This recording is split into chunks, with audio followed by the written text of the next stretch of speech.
ओम नमो भगवते वासुदेवाय। आज का प्रसंग जो समस्त कौरव कुल की स्त्रियां विधवा हो गई थीं, उन समस्त विधवा स्त्रियों को लेकर गांधारी महाभारत के उस मैदान में गई थीं कि जहां पर कुरुक्षेत्र में यह युद्ध लड़ा गया था। बड़ा ही हृदय को विदीर्ण करने वाला यह प्रसंग है और भीम को भगवान श्री कृष्ण ने कैसे बचाया था, यह प्रसंग भी इसी में आएगा। सुनो। शोकाकुल धृतराष्ट्र ने पांचों भाइयों पांडवों को जैसे ही अपने पास बुलाया तो श्री कृष्ण धृतराष्ट्र के मन की जलती अग्नि व शोकाकुल जानकर, क्योंकि भीम ने ही धृतराष्ट्र के 99 पुत्रों का वध किया था। धृतराष्ट्र में 10,000 हाथियों का बल था, इसलिए श्री कृष्ण ने पहले ही लोहे का एक भीम बनवाकर तैयार कर लिया था। चारों पांडवों से मिलकर गले लगकर जैसे ही भीम का नंबर आया तो श्री कृष्ण ने वह धातु का बना हुआ भीम धृतराष्ट्र के सामने कर दिया था।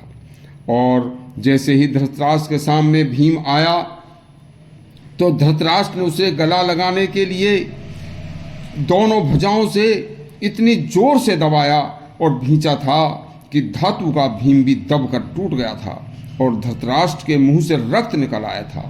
और धृतराष्ट्र ने ऐसा सोचा कि मैंने अब भीम को मार डाला है, तो भीम भीम कहकर धृतराष्ट्र हाय हाय करने लगे कि मैंने यह क्या कर दिया, ये मैंने क्या कर डाला, प्रभु मुझे क्षमा करना। तभी श्री कृष्ण ने बड़ी चतुराई से धृतराष्ट्र को समझाकर शांत किया कि हे राजन, पुत्र शोक की आग बहुत बुरी होती है, इसलिए हे राजन, मैंने पहले ही इस धातु के भीम को बनवाकर आपके सामने भेजा था। धृतराष्ट्र ने यह जानकर कि अब भीम बच गया है तो उन्होंने रोकर शांति प्राप्त की और उसके प्रति उनकी पतिव्रता गांधारी की दृष्टि जो थी, वह गांधारी की दृष्टि भी क्रोधाग्नि में उनके पैरों पर पड़ गई थी। तो श्री कृष्ण के नाखून भी काले पड़ गए थे। श्री कृष्ण ने पांचों भाइयों को पीछे धकेल दिया और स्वयं गांधारी के सामने आए थे। जब तक गांधारी का शोक शांत नहीं हुआ तब तक श्री कृष्ण ने पांडवों को उनसे नहीं मिलने दिया था। इसके बाद गांधारी ने पांडवों को आशीर्वाद देकर स्वयं राजा धृतराष्ट्र सहित सभी कौरव कुल की विधवा हो चुकी स्त्रियों को साथ लेकर कुरुक्षेत्र में जाने का आदेश दिया।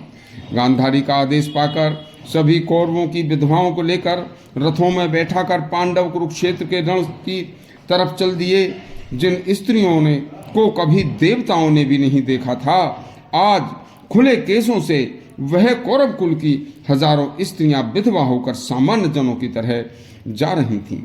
देखिए, कुरुक्षेत्र के रण में विलाप कर रही थीं तथा उन लाखों लाशों में अपने अपने पति पुत्र आदि का सब ढूंढ रही थीं। जहां कोई सिर के बिना शरीर पड़ा था तो कोई शरीर बिना हाथों के पड़ा था तथा कोई धड़ पूरा शरीर के बिना धड़ पड़ा था, कोई सिर पड़ा था।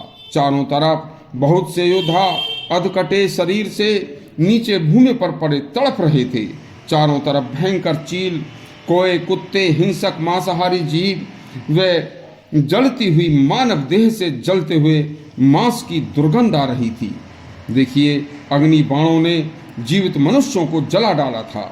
कदम कदम पर टूटे हुए बर्छी, भाले, धनुष, तलवार व बाण पड़े थे जो नंगे पैरों को काट रहे थे। चारों तरफ बड़ा विभत्स कांड था।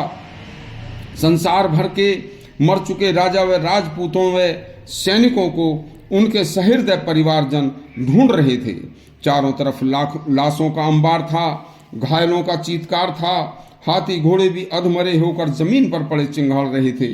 राजाओं के रथ जल रहे थे। पग पग पर चले हुए बाण, टूटे हुए धनुष पड़े थे। उस भीषण संग्राम में जिसे जो भी उसे देखता था सुध बुध खो बैठता था। ऐसा इतने रतन जड़ित सोने चांदी व हीरे के राजाओं के मुकुट आज अनगिनती पृथ्वी पर पड़े धूल धूसरित हो रहे थे।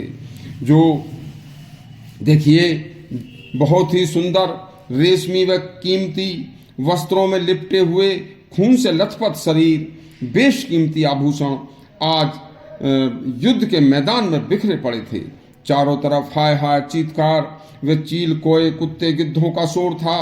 राजाओं व क्षत्रियों के निर्जीव शरीर मिट्टी में मिले पड़े थे।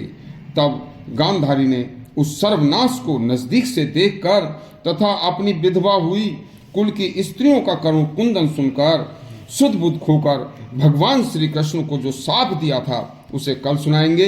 यदि आपको हमारा प्रसंग अच्छा लगा हो तो हमारे चैनल को सब्सक्राइब करें, घंटी अवश्य दबाएं। धन्यवाद।